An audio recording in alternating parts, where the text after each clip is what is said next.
22 अप्रैल को पहलगाम में जो कुछ हुआ, 5 से 7 आतंकवादी दोपहर के 3 बजे पहुंचते हैं और 26 सैलानियों को एक एक कर मारते हैं। वो सभी आतंकवादी इस वक्त भी पहलगाम और उसके आसपास के जंगलों में छुपे हुए हैं। सर्च ऑपरेशन जारी है, उनकी तलाश की जा रही है। लेकिन सबसे बड़ा सवाल यह है कि इस पूरी साजिश को अंजाम कैसे दिया गया, इस साजिश के पीछे कौन कौन लोग थे, और सबसे बड़ी बात कि जिस टीआरएफ द रेजिस्टेंस फोर्स जिसका जन्म या गठन 2019 में हुआ था, वो है क्या, और क्या सचमुच वही इस हमले के पीछे है, या वो एक शैडो है, एक परछाई है और असली मास्टरमाइंड कोई और है। ये पूरी कहानी और साजिश की पूरी कहानी आपके सामने रखूं उससे पहले एक तस्वीर आपको दिखाता हूं। यह तस्वीर है सैफुल्लाह कश्मीरी की। सैफुल्लाह कश्मीरी ही वो शख्स है जो इस वक्त टीआरएफ यानी द रेजिस्टेंस फोर्स का मेन बॉस है, कमांडर इन चीफ। ये जो तस्वीर है, ये पाकिस्तान की उसके आइडेंटिटी कार्ड से ली गई तस्वीर है। इसके बारे में कहा जाता है कि हाफिज सईद का ये बेहद खास है और लश्कर तैयबा के रैंक के हिसाब से इसकी पोजीशन 3 नंबर पर है। भरोसे का है हाफिज सईद के। अब टीआरएफ असल में है तो लश्कर का ही एक विंग। लश्कर को जब बैन कर दिया गया तो अब पाकिस्तान में जितने भी आतंकवादी संगठन हैं उनकी फंडिंग जो करती है वो वहाँ की खुफिया एजेंसी आईएसआई करती है। तो आईएसआई अब चूंकि लश्कर बैन है तो डायरेक्ट फंडिंग तो कर नहीं सकती, पता चल जाएगा, फिर इंटरनेशनली उसको फजीहत झेलनी पड़ेगी। तो आईएसआई भी एक खेल करती है, वो जब जब कोई आतंकवादी संगठन पर बैन लगता है एक नया शैडो संगठन या ऑर्गेनाइजेशन खोल देते हैं और वो अब उसको फंडिंग करते हैं। कायदे से फंडिंग हो रही है एलईटी को, लेकिन दिखा रहे हैं वो टीआरएफ, और टीआरएफ पे चूंकि अभी दुनिया की नज़र थी नहीं, 22 अप्रैल के बाद अब जरूर टीआरएफ पर दुनिया के बाकी संगठनों की नज़र होगी। पहलगाम के पास बैसरन घाटी में हुए आतंकवादी हमले में 26 निहत्थे हिंदुओं की हत्या की गई, और ये किसी से ढका छुपा नहीं है कि इसमें पाकिस्तान की आर्मी का, वहाँ की खुफिया एजेंसी आईएसआई का हाथ है। साल 2019 में 370 ख़त्म किए जाने के बाद घाटी में यह सबसे घातक हमला है। इन आतंकवादियों को चिढ़ ये भी है कि भारत सरकार, नरेंद्र मोदी की सरकार ने धारा 370 कश्मीर घाटी में ख़त्म की, तो इससे इनको चिढ़ मची हुई है। हमले के पीछे 26/11 जो भारत में हमला हुआ था उसका मास्टरमाइंड और लश्कर का प्रमुख हाफिज सईद का नाम बताया जा रहा है।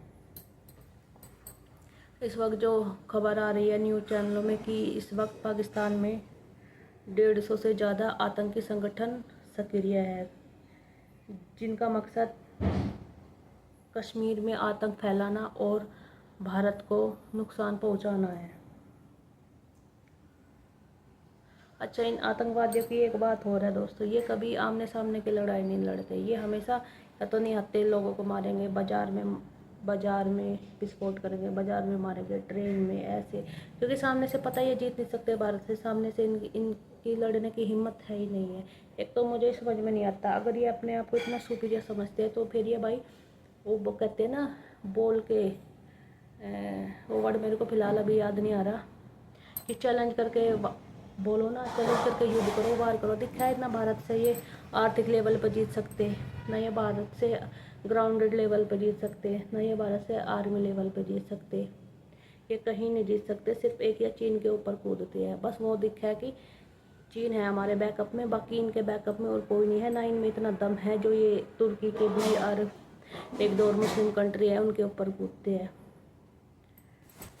और अब टीआरएफ को भी फंडिंग करना आईएसआई के लिए मुश्किल हो जाएगा।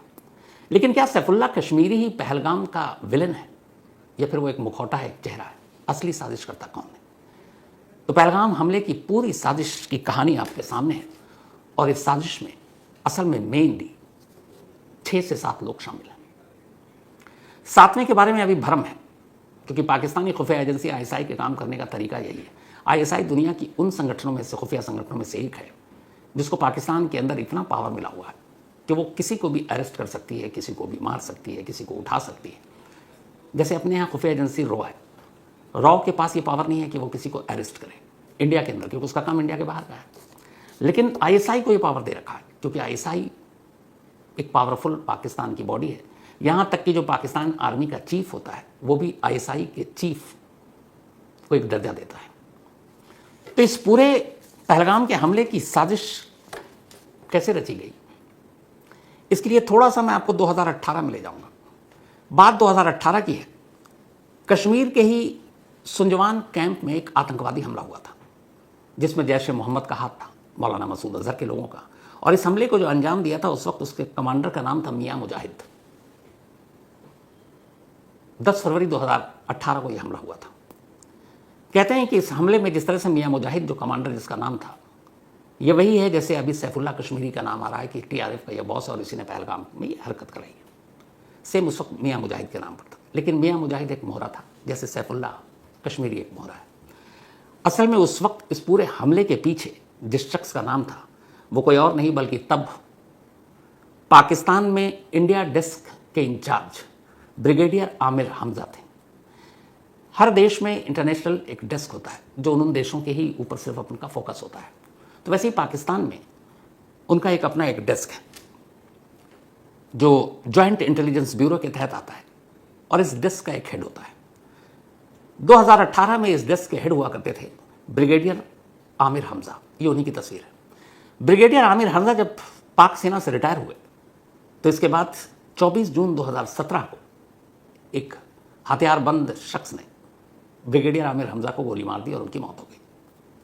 उसके बाद से अब पाकिस्तान में एक रूल बना, रूल क्या रिटन में नहीं है लेकिन ऑफ द रिकॉर्ड, कि पाकिस्तान में इंटरनेशनल डेस्क इंडिया का जो भी हेड होगा उसको ज़्यादा पब्लिकली दिखाया नहीं जाएगा, उसकी तस्वीर सामने नहीं होगी। और इस वक्त जो पाकिस्तान में इंडिया डेस्क को देख रहा है जॉइंट इंटेलिजेंस ब्यूरो के तहत जो हेड होता है वो ब्रिगेडियर का पोस्ट जरूरी है। तो इस वक्त हैं ब्रिगेडियर खालिद शहजाद। पहलगाम के हमले से ब्रिगेडियर खालिद शहजाद को कहीं से भी आप किनारे नहीं कर सकते। इस हमले के तार ब्रिगेडियर खालिद शहजाद से जाकर जुड़ेंगे ही जुड़ेंगे। क्यों जुड़ेगा? उसकी वजह यह है कि पाकिस्तान में जितने भी आतंकवादी संगठन हैं वो अपने बलबूते पे काम नहीं करते, चाहे लश्कर हो, चाहे जैश हो, चाहे कोई और हो, यहाँ तक कि डी कंपनी। इनको घूम फिर कर कुछ पाकिस्तानी सेना और पाकिस्तानी आईएसआई के पास जाना पड़ता है। तो पहलगाम की साजिश कुछ यूँ बुनी गई कि जो इंडिया डेस्क का हेड ब्रिगेडियर खालिद शहजाद कश्मीर में आर्टिकल 370 हट गया, टूरिस्ट आने लगे, टूरिज्म शुरू हो गया। पाकिस्तान को बेचैनी हुई कि ये कैसे हो रहा है। जम्मू कश्मीर के स्टेट का दर्जा भी छीन लिया गया लेकिन कुछ उलट पलट तो हो नहीं रहा है। तो अब ये हुआ कि कुछ करो कुछ करो, और ये इशारा मिलता है इंटरनेशनल डेस्क जो इंडिया का हेड होता है, वहाँ से ये पहली शुरुआत होती है। लेकिन चूंकि ब्रिगेडियर का पोस्ट ऐसा होता है कि फील्ड में नहीं होता, ये ऑफिस में बैठा होता है, तो असली काम होता है मेजर का, जो इंटरनेशनल डेस्क के अंदर काम कर रहे होते हैं। कई मेजर होते हैं जिनका काम ये सिर्फ इंडिया पे फोकस करना। तो ऐसी एक मेजर को इंडिया डेस्क के तहत इस काम पर लगाया गया कि देखो 2019 के बाद कुछ हुआ नहीं है, कुछ करो। अब उसने काम करना शुरू किया, लेकिन वो कैसे करेगा? तो वो वहाँ के आतंकवादी संगठन के साथ बातचीत करता है। इस वक्त पाकिस्तान में सबसे पावरफुल आतंकवादी संगठन वही बैन आतंकवादी संगठन LET यानी कि लश्कर-ए-तैयबा है, जिसका बॉस है हाफिज सईद। तो अब मेजर हाफिज सईद से मिलता है। कैरेक्टर आप देखिएगा, शुरुआत होती है एक इंटरनेशनल डेस्क के मेजर से। मेजर ने शुरुआत की कि कुछ करना है कुछ करना है, ऊपर से प्रेशर है। अब वो पहुंचता है हाफिज सईद के पास क्योंकि वो सबसे पावरफुल शख्स है। हाफिज सईद से जाकर कहता है कि कुछ प्लान करो कुछ प्लान करो। हाफिज सईद कहता है ठीक है मैं करता हूँ। अब हाफिज सईद का संगठन बंद है, एक शैडो ऑर्गेनाइजेशन शुरू हो चुका है, TRF। अब हाफिज सईद TRF का जिसको उसने हेड बनाया सैफुल्लाह कश्मीरी, उससे बात करता है। कहता है कि कश्मीर की रिपोर्ट दो, क्या कर सकते हैं, कैसे कर सकते हैं, कब कर सकते हैं। अब सैफुल्लाह कश्मीरी अपने लोगों से, जो उनके लड़कों को ट्रेन करता है, जो सरहद पार कराता है, उनसे बात करता है, प्लान करता है और वो अपने आइडियाज़ देता है हाफिज सईद को। अब हाफिज सईद उसमें से कई आइडिया को ड्रॉप करता है, कुछ आइडिया उसको पसंद आता है, वो मेजर के साथ शेयर करता है। अब एक स्टेज ऐसा आता है जब हाफिज सईद और मेजर जो इंटरनेशनल डेस्क इंडिया को देख रहा है, उन दोनों में आपस में सहमति हो जाती है कि हाँ ये प्लान कारगर है। लेकिन अभी उस प्लान पे फाइनल मोहर नहीं लगा है। अब उस मेजर को लगता है कि अच्छा क्या प्लान है, कैसे होगा, क्या होगा, कितने लड़के होंगे। तो हाफिज सईद फिर सैफुल्लाह कश्मीरी से बात करता है, कहता है कम से कम 20 लड़के हमारे रेडी हैं। मेजर कहता नहीं उनकी पहले टेस्ट लेंगे। तो बाकायदा ऐसे लड़कों की बाकी ट्रेनिंग के अलावा कमांडो और जो टेस्ट लिया जाता है, इनका मेडिकल चेकअप भी होता है कि हेल्थ ग्राउंड पे ये कैसे हैं। तो 20 लड़कों को हाफिज सईद के इशारे पर सैफुल्लाह कश्मीरी उस इंटरनेशनल डेस्क के मेजर से मिलवाता है, उनके बारे में डिटेल देता है, उनको बुलाया जाता है, उनके सारे चेकअप होते हैं और फिर ये होता है कि नहीं इसमें से 10 ठीक हैं, 10 को छोड़ दो। अब जो 10 हुए 10 को बाकी रख दिया, बाद में काम आएंगे। अब उन 10 में भी से 2 ग्रुप बनाया और उसके बाद उनको ट्रेनिंग दी। ट्रेनिंग में ज़्यादा से ज़्यादा 2 हफ्ते का काम होता है, क्योंकि वो पहले से ही ट्रेंड होते हैं। अब ट्रेनिंग हो गई, हाफिज़ सईद, सैफुल्लाह कश्मीरी और वो मेजर, ये तीनों अब एग्री हो गए कि हाँ ये टीम है और साजिश ये है। अब नेक्स्ट स्टेज आता है, वो मेजर इंटरनेशनल डेस्क के हेड यानी ब्रिगेडियर के पास जाएगा, और इस वक्त ब्रिगेडियर है खालिद शहजाद। अब खालिद शहजाद के पास मेजर गया, उसने सारा ब्लूप्रिंट बताया कि ऐसे ऐसे ये साजिश पहलगाम में इस तरह से करना है, कौन लोग होंगे, क्या होंगे, कितना थ्रेट है, कितनी कामयाबी के चांसेस हैं, ये सारी हर चीज़ माइनस प्लस सारी बातें हो गई। अब सारी बात होने के बाद brigadier Khalid Shahzad international desk का हेड इंडिया का, जो पाकिस्तान में बैठकर देखता है, वो मुतमईन हो गया। उसने कहा प्लान सही है, यहाँ के बाद प्लान पे अमल नहीं होता। अब ब्रिगेडियर जो है वो सीधे आईएसआई चीफ के पास जाता है। यानी यहाँ पे ब्रिगेडियर खालिद शहजाद जब पूरी तरह से संतुष्ट हो गया कि मेजर की रिपोर्ट सही है, हाफिज सईद की भी सही है और सैफुल्लाह कश्मीरी की भी है, तो अब आईएसआई के चीफ से कांटेक्ट करेगा। लेकिन आईएसआई के चीफ से कांटेक्ट करने से पहले ब्रिगेडियर खालिद शहजाद मेजर के साथ, हाफिज सईद और फिर सैफुल्लाह कश्मीरी, इन लोगों के साथ एक मीटिंग करेगा और पर्सनली ये जानेगा कि इस प्लान में कितना दम है। अब जब मेजर के बाद ब्रिगेडियर भी कंफर्म हो गए कि सब कुछ ठीक है, तब वो आईएसआई चीफ के पास पहुंचते हैं। अब आईएसआई के चीफ जो इस वक्त है आसिम मलिक, आईएसआई का जो चीफ होता है वो पाकिस्तान में आर्मी चीफ से भी ज़्यादा पावरफुल माना जाता है, क्योंकि आर्मी चीफ को भी ग्राउंड की रियलिटी उतनी पता नहीं होती जितनी वहाँ की खुफिया एजेंसी आईएसआई चीफ को होती है। और जो भी वहाँ का पाक आर्मी चीफ बनता है वो कभी ना कभी आईएसआई का बॉस ज़रूर रहता है। जो भी पाकिस्तान के आर्मी चीफ हैं आसिम मुनीर, वो भी आईएसआई के हेड रह चुके हैं। तब आईएसआई चीफ के पास ये लोग पहुँचे, सारी प्लानिंग बताई। आईएसआई चीफ अब अपने लेवल पर इंफॉर्मेशन कलेक्ट करता है और देखता है कि इसमें कितना दम है, इस प्लान में कितना दम है, कामयाब होगा कि नहीं। जब उसे लगता है सब ठीक है और वो फाइनली अपनी मोहर लगा देता है, तब फिर अब यहाँ से मेजर पीछे, हाफिज सईद पीछे, सैफुल्लाह कश्मीरी पीछे, ये सब हट गए। अब बात ब्रिगेडियर से आईएसआई चीफ तक 2 लोग। अब ISI chief Pakistan army chief को कांटेक्ट करता है, जो इस वक्त आसिम मुनीर है। आसिम मुनीर को आईएसआई चीफ ब्रीफ करता है कि ये एक प्लान है कश्मीर में, पहलगाम में, इसको करने का ये तरीका है, ये प्लानिंग है, इतने लड़के हैं, तारीख ये होगी, सरहद इस वक्त पार कराएंगे, और इसमें क्या क्या डूज डोंट सब। और साथ में आईएसआई चीफ को ये भी बताना पड़ता है पाकिस्तानी आर्मी चीफ को कि इस हमले को अंजाम देने के क्या फ़ायदे और क्या नुकसान होंगे। इस सारी चीज़ें उसको ब्रीफ करनी है। अब पाक आर्मी चीफ को आईएसआई चीफ ने ब्रीफ कर दिया। आर्मी चीफ को लगा कि बिल्कुल सॉलिड प्लान है। आर्मी चीफ अब उसमें अपनी मोहर लगाता है। तो अब तक बात मेजर से इंटरनेशनल डेस्क के जो इंडिया देखता है, brigadier international desk 2, Hafiz Saeed 3 character, Saifullah Kashmiri 4 जिसको इस ऑपरेशन को लीड करना है, इसके बाद आईएसआई चीफ 5 हो गया, इसके बाद पाकिस्तानी आर्मी का जनरल चीफ 6 कैरेक्टर हो गए। अब यहाँ एक और चीज़ होती है, दुनिया के किसी भी देश की खुफिया एजेंसी जो भी एक्शन लेती है किसी दूसरे देश में, वो अपनी सरकार को भरोसे में लेती है। लेकिन यहाँ कई बार ऐसा पहले हुआ है कि जो पाकिस्तानी आर्मी का चीफ है वो सरकार को अपनी उस लायक मानता ही नहीं है। इसीलिए कहते हैं पाकिस्तान में कठपुतली सरकार होती है। असल में वहाँ जो आर्मी चाहती है वही होता है। तो कई बार वो चाहे तो पाकिस्तान प्राइम मिनिस्टर को बता दे, कई बार चाहे तो नहीं बताए। तो अब अगर यहाँ पाकिस्तानी प्राइम मिनिस्टर को बता दिया गया पाकिस्तानी आर्मी चीफ ने कि ये ऑपरेशन है, तो इस हिसाब से कैरेक्टर हो गए अब 7। अब हर तरफ से मुहर लग गई। जब मुहर लग गई तो इसके बाद अब ऑपरेशन की बारी आती है कि इन टेररिस्ट को कैसे पहलगाम भेजना है। किश्तों में भेजा जाता है ताकि शक ना हो। और सबसे बड़ी बात यह होती है कि कोई भी टेररिस्ट जब सरहद पार से आता है तो अपने साथ हथियार लेकर नहीं आता, वो निहत्था होता है, क्योंकि हथियार के साथ पकड़े जाने की रिस्क ज़्यादा होता है। तो वो चरवाहे के भेष में, कश्मीर के गाँव वालों के भेष में, इस तरीके से वो एक आम आदमी के भेष में वो सरहद पर दाखिल होता है। और कई बार अगर पकड़ भी लिया किसी नाकेबंदी पर, किसी चेक पोस्ट पर, तो चूंकि उसके पास कुछ है नहीं, कागजात पहले से ही तैयार है, तो कोई शक होता नहीं, हथियार मिलता नहीं, तो वो आराम से दाखिल हो गया। अब हथियार क्यों नहीं भेजा जाता? क्योंकि ऑलरेडी यहाँ पर उनके जो लोकल हेल्पर हैं, जो लोकल हेल्प करते हैं, उन्हें इस ऑपरेशन के साथ पहले से ही शामिल कर दिया जाता है। उनको पता है कि किस जगह ये पहुँचेंगे और कहाँ पर इनको हथियार डिलीवर करना है। अब हथियार भी ऐसे डिलीवर नहीं होती कि अगर सपोज उनको 5 AK-47 या DSL जो भी चाहिए, LGM और बाकी हथियार, तो एक साथ कभी लेके नहीं चलेंगे, क्योंकि पकड़े जाने का खतरा है। वो एक हथियार के 4 टुकड़े करके असेंबल कर देते हैं और उसी हिसाब से ये पहुंचाते हैं ताकि कहीं पकड़े भी गए तो एक पार्ट अलग, कई लोगों को पता ही नहीं है। तब ये हथियार भी पहुंचा दिए गए किस्तों में। जब हथियार पहुंच गए, टारगेट पता है, अब बात आती है रैकी की। तो जो टेररिस्ट, जो ग्रुप, जो मॉड्यूल इस ऑपरेशन को अंजाम देने वाला है पहलगाम के अंदर, वो खुद कभी रैकी करने नहीं जाएगा क्योंकि पकड़े जाने का डर है। वो जंगल में करीब जाकर अपना ठिकाना बना चुका है, वहीं बैठा हुआ है।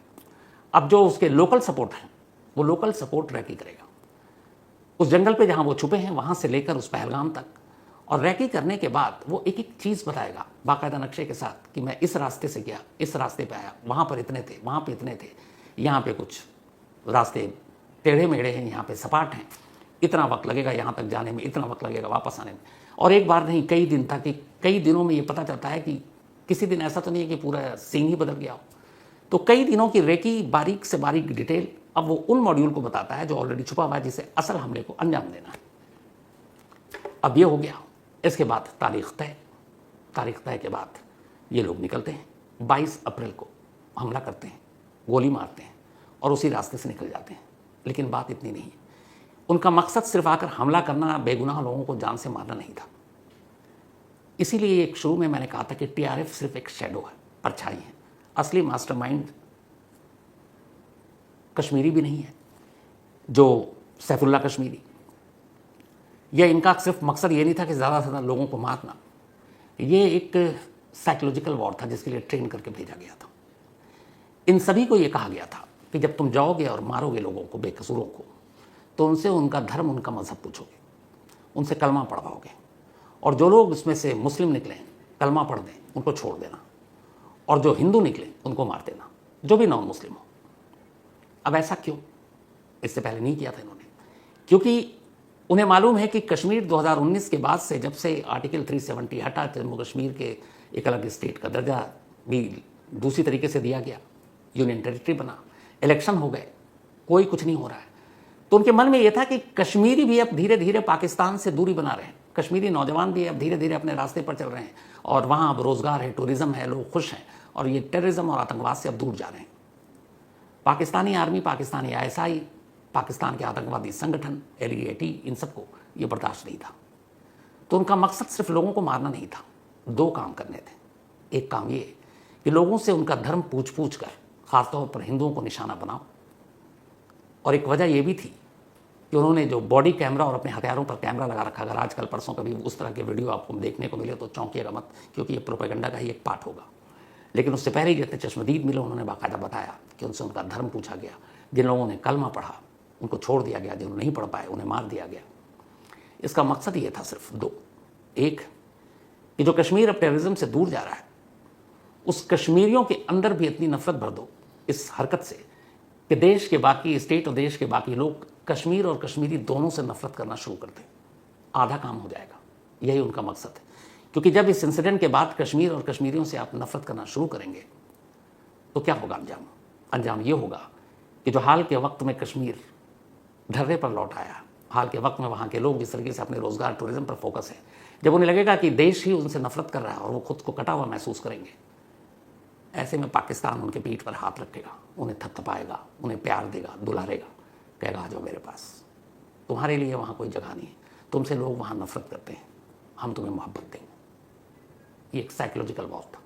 और इसीलिए ख़ास तौर पर यह हिदायत दी गई हर टेररिस्ट को कि तुम ज़ोर ज़ोर से धर्म पूछ कर मारना, कलमा पढ़वा कर मारना, जो ना पढ़ पाए उसे मारना, पहला। दूसरा, इसी एक इंसिडेंट के साथ वो ये भी मैसेज देना था कि जब आप धर्म और मज़हब पूछ कर और कलमा पढ़वा कर किसी को छोड़ते और किसी को गोली मारोगे तो बात कश्मीर तक नहीं रहेगी, पूरे देश में जाएगा। और जब देश के अंदर ये बात पहुँचेगी तो फिर कश्मीर नहीं, पूरे देश के अंदर हिंदू मुस्लिम भी होगा। हिंदू मुस्लिम के बीच नफरत बढ़ेगी, खाई बढ़ेगी, हो सकता है कुछ जगह पे लोग एक दूसरे को लेकर हिंसक हो जाए। तो जब ये नफरत बढ़ेगी और बात हिंदू मुस्लिम और बंटवारे तक आ जाएगी तो फ़ायदा किसको होगा? सीधे पाकिस्तान को। क्योंकि पाकिस्तान कभी नहीं चाहता कि इंडिया स्टेबल हो, इंडिया पीसफुल रहे, इंडिया में हिंदू मुस्लिम मिलजुल कर रहे, इंडिया में खुशहाली हो, शांति हो, कभी नहीं चाहेगा। वो हमेशा चाहेगा इंडिया डिस्टर्ब हो, इंडिया में हिंदू मुस्लिम लड़ते रहें, नफरत फैलता रहे, और कश्मीर के लोगों से कश्मीर के बाहर के लोग नफरत करें, ताकि उसी नफरत की आड़ में पाकिस्तान कश्मीरियों को अपना बनाने की कोशिश करे और उनको फिर से टेररिज्म की तरफ ले जाए।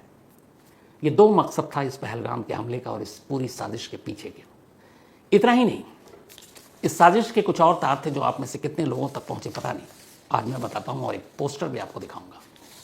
ये पोस्टर पाकिस्तान में जगह जगह लगे, कश्मीर में भी इसको लगाने की कोशिश की गई 22 अप्रैल के बाद, लेकिन जिन लोगों को चुना गया था इसे लगाने के लिए, जो अब तक ये काम करता था, उनमें से एक, उनका सबसे बड़ा मोहरा कश्मीर से निकलकर सऊदी अरब पहुंच चुका है और वो वहाँ रहता है। बाकी किसी ने पोस्टर लगाने से साफ इनकार कर दिया। ये पोस्टर भी एक प्रोपेगेंडा था। उस पोस्टर में क्या था, उससे पहले आपको 2-3 और चीज़ जो सोशल मीडिया पर चली उसकी रियलिटी बताता हूँ। एक प्रोपेगेंडा चला कि इस ऑपरेशन के बाद पहलगाम में सेना के कुछ लोग पहुंचे और वहाँ पर 2 सेना के अफसर फ़ोन पर बातचीत कर रहे हैं।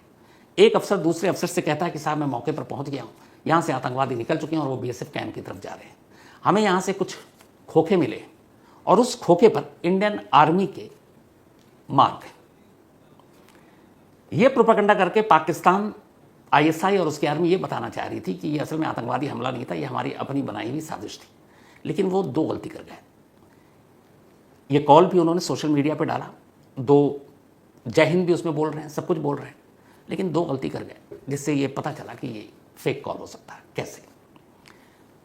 जो हमारे आर्मी के लोग होते हैं या पैरामिलिट्री के फोर्सेस होते हैं, वो कभी मोबाइल पर बात नहीं करते हैं, उनकी अपनी एक सिक्योर फ़ोन लाइन होती है। ये बेसिक है। ये घर और रिश्तेदारों से आप बात नहीं कर रहे हो, तो अगर वो सिक्योर लाइन पे बात करेंगे आप उनके फ़ोन को रिकॉर्ड नहीं कर पाओगे। ये जो फ़ोन इन्होंने चलाया प्रोपेगेंडा के तौर पर, ये मोबाइल था। 2 अफसर बात कर रहे हैं और ये दोनों पाकिस्तान में ही बैठे हुए पाकिस्तानी आर्मी के लोग हैं, लेकिन शो कर रहे हैं कि ये दोनों इंडियन आर्मी के हैं। और वो बात कर रहे हैं कि साहब वो BSF कैंप की तरफ गए और हमने खोखे उठा लिए हैं और खोखे पे इंडियन आर्मी का मार्क है, तो उधर से कहा जा रहा है इसको फ़ौरन छुपा लो, ये बात बाहर नहीं आनी चाहिए। इससे एक मैसेज देना कि ये सब कुछ प्लांटेड है, ये उनका मकसद था। लेकिन यहाँ जो पहली गलती है कि वो ये कि ये मोबाइल पर, मैंने जैसा आपसे कहा कि कभी भी मिलिट्री या आर्मी के लोग मोबाइल पे मैसेज नहीं देते, उनके पास सिक्योर फ़ोन लाइन होती है जिस तक उनकी पहुँच भी नहीं है पाकिस्तान की। दूसरी गलती उन्होंने ये की कि यहाँ पे खोखे मिले हैं और उस खोखे पर इंडियन आर्मी के ट्रेडमार्क। ये बेवकूफ़ी और सबसे बेसिक गलती थी, शायद अनाड़ीपने में वो कर गया। उसकी वजह यह है कि कभी भी किसी कारतूस के खोखे पर मिलिट्री, पैरामिलिट्री फोर्सेस इनके या इनके बटालियन के नाम नहीं होते। ऑर्डिनेंस फैक्ट्री जिसने उस कारतूस को बनाया है, उस ऑर्डिनेंस फैक्ट्री के नंबर और नाम होते हैं। फॉर एग्जाम्पल, हमारे यहाँ जैसे स्नाइपर जो कारतूस इस्तेमाल करते हैं या AK-47 या LMG में जो गोलियाँ इस्तेमाल होती हैं, हम उसे रशिया से मंगाते हैं। और जो रशिया से कारतूस या ये चीज़ें आती हैं उस पर बाकायदा हम रशिया से मंगाते हैं, तो इसका मतलब ये नहीं कि रशियन आर्मी का मार्क लिखा होता है, उस पर उस रशियन ऑर्डिनेंस फैक्ट्री के मार्क होते हैं। जैसे रशियन कारतूस मंगाते हैं तो अभी AK-47 में जो यूज़ हो रहा है, जो हमारे यहाँ, या स्नाइपर जो यूज़ करते हैं कारतूस, उसके ऊपर लिखा होता है रशिया से मंगाने वाले पर 7.62 mm ऑर्डिनेंस फैक्ट्री का नाम। रशियन आर्मी कभी नहीं होगा, इंडियन आर्मी कभी नहीं होगा।